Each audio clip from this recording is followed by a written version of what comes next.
Winnow Dallas Goddard. Yeah, Goddard again. He's I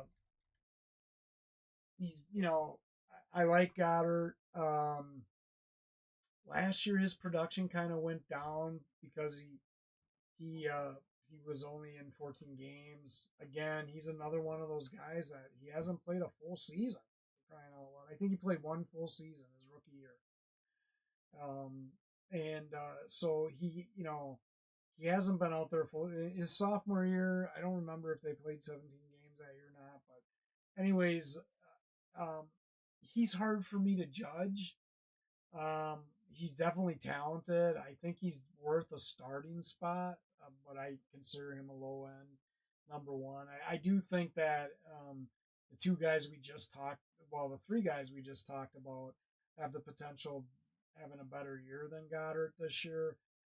But I think he's probably going to be right around the same as he did last year, right around that 50 receptions, and, between 50 and 60 and around 600 yards.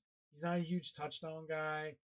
There, who knows? That could change. It all depends on if they still plan on using the tush push, whatever. But he only had 3 TDs last year, so to me, he's low end, a low end one, um, tight end.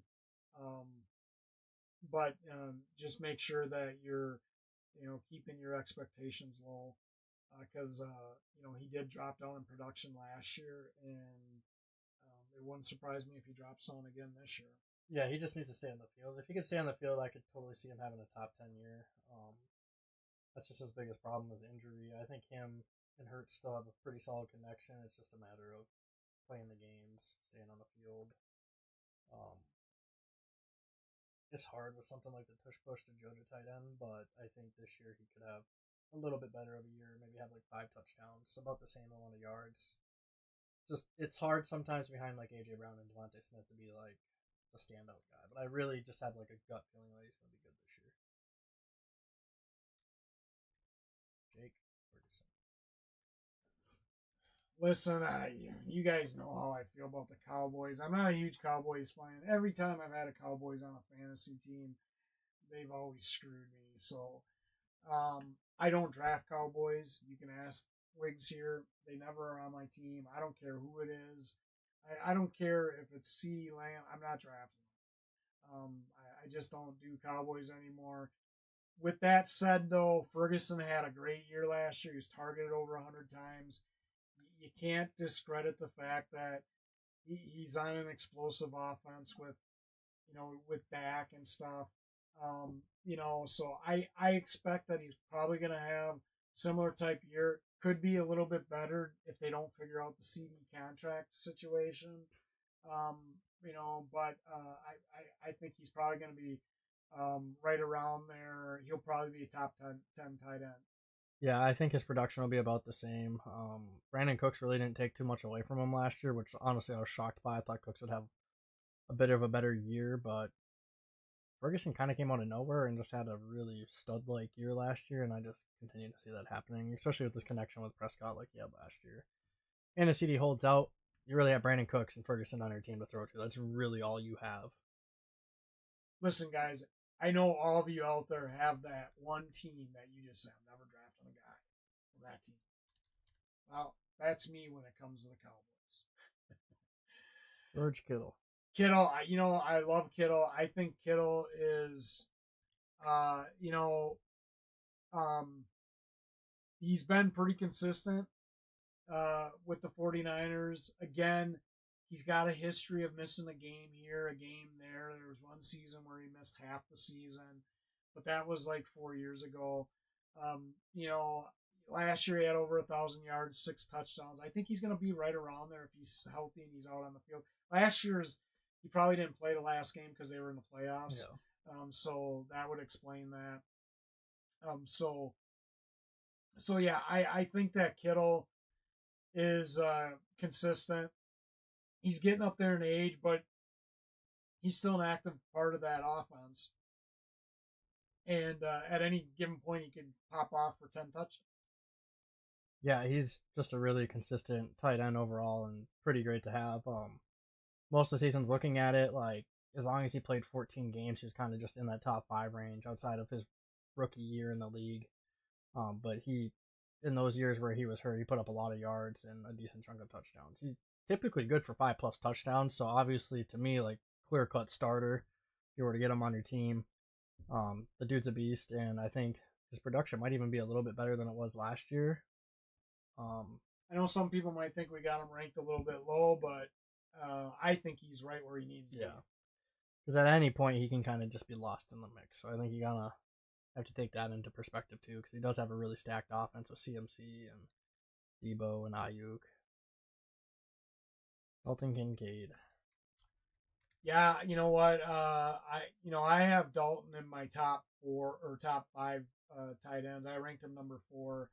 I think he's going to have a huge role in the Buffalo offense this year. This guy is definitely a starter on your team. If you got Josh Allen on your team, Kincaid, and you're looking for a tight end, I would pair him up with Josh Allen in a heartbeat.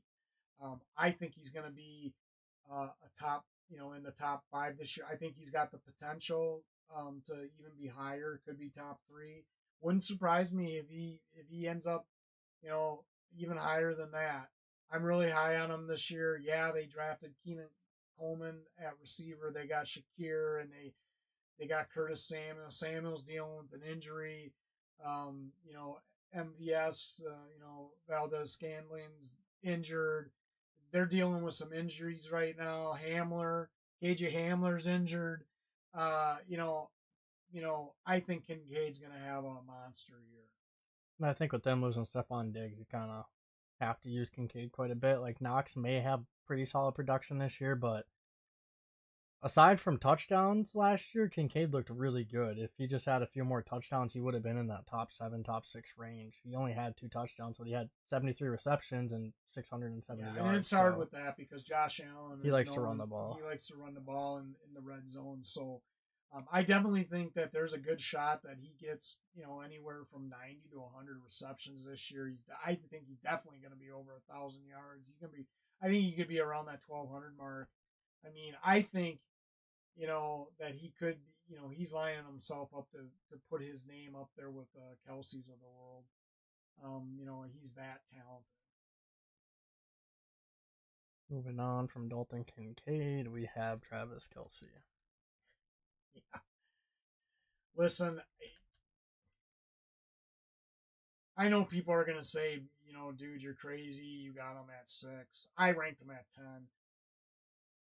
Listen, that's all him, guys. By the way, listen, I don't think Kelsey's going to be in the top 5 this year. I really don't. I think they've got a lot of young receivers this year. I think Rice. There's talk that he may not even be suspended this year.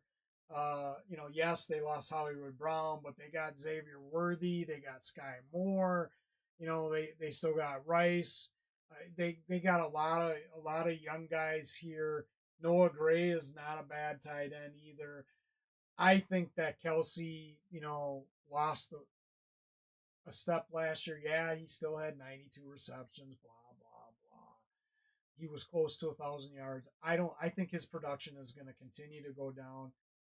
And the only reason I think he came back this year is because they won the Super Bowl and he wants to try to get that three-peat.